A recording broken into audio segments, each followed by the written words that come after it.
लिसा अचानक तेज दर्द से जागी और देखा कि वह किसी कार के डिक्की में बंद है। उसे समझ नहीं आया क्या हुआ था। जैसे ही उसने बाहर निकलने की कोशिश की, उसे महसूस हुआ कि उसकी टांगों में हरकत नहीं है। वह बाहर निकलने की कोशिश कर रही थी, तभी उसने देखा कि एक आदमी काले कपड़ों में उसकी तरफ आ रहा है। उसी समय कचरे के बैग से मोबाइल की रिंगटोन सुनाई दी। उसे लगा कि शायद वह उसका ही फोन है। उसने जल्दी से फोन निकालने की कोशिश की और सामने वाले आदमी पर नजर रखी। आखिरी पल में लिसा ने फोन निकाल लिया और डर के मारे खुद को मरा हुआ दिखाने लगी। वह आदमी जिसकी कमर पर पिस्तौल थी, थोड़ी देर बाद डिक्की बंद करके चला गया और कार स्टार्ट हो गई। कुछ देर बाद लिसा के मोबाइल पर एक मैसेज आया। उसने तुरंत अपने बॉयफ्रेंड को कॉल किया, लेकिन फोन नहीं उठाया गया। तभी उसकी प्रेग्नेंट बहन का फोन आया। लिसा ने सारी बात बताई, लेकिन बहन ने उसे मजाक समझा और गंभीरता से नहीं लिया। लिसा नाराज होकर फोन काट देती है। उसने फिर पुलिस को कॉल किया। वह बार बार बॉयफ्रेंड को कॉल करती रही, लेकिन कोई जवाब नहीं मिला। तभी मोबाइल का नेटवर्क चला गया। लिसा को अपनी स्पोर्ट्स कैमरा दिखी। उसने देखा कि पिछली शाम वह बॉयफ्रेंड के साथ बाहर गई थी। तब किसी ने कार में हथियार डालकर उसे बेहोश कर दिया था। उसे लगा कि उसे किडनैप किया गया है। फिर उसके पापा का फोन आया, लेकिन उसने फोन काटकर तुरंत पुलिस को कॉल किया। उसने पुलिस को अपनी स्थिति बताई और लोकेशन ट्रैक करने को कहा, लेकिन नेटवर्क खराब होने से लोकेशन नहीं मिल पा रही थी। पुलिस सिर्फ टावर से सिग्नल ट्रेस कर पा रही थी। फिर उसके पापा ने दोबारा कॉल किया और पूछा कि क्या आसपास कोई है जो मदद कर सकता है। उन्हें एक धमकी भरा मैसेज मिला था जिसमें $50 लाख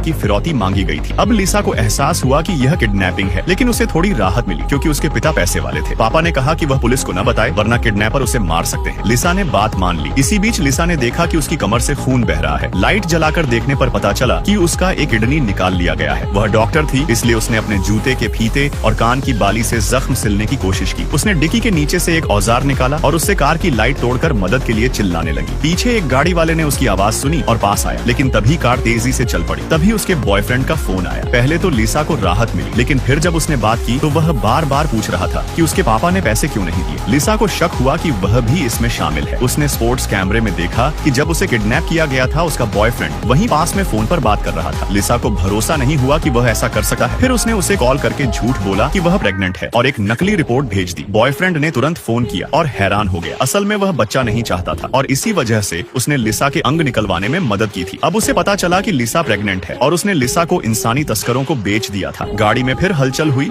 और लिसा ने देखा कि उसका बॉयफ्रेंड बाहर है, लेकिन तस्कर ने उसे घायल करके वापस डिक्की में फेंक दिया। लिसा को दुख हुआ, लेकिन अब भी उसने उसे माफ कर दिया। अब लिसा खुद को बचाने के लिए फिर कोशिश करती है। वह कैमरे में परिवार के लिए मैसेज रिकॉर्ड करती है और फिर डिक्की से निकलकर गाड़ी को रोकने की कोशिश करती है। गाड़ी एक झटके से पलट जाती है और झील में गिर जाती है। लिसा किसी तरह पानी के अंदर से बाहर निकलती है और खुद को बचा लेती है।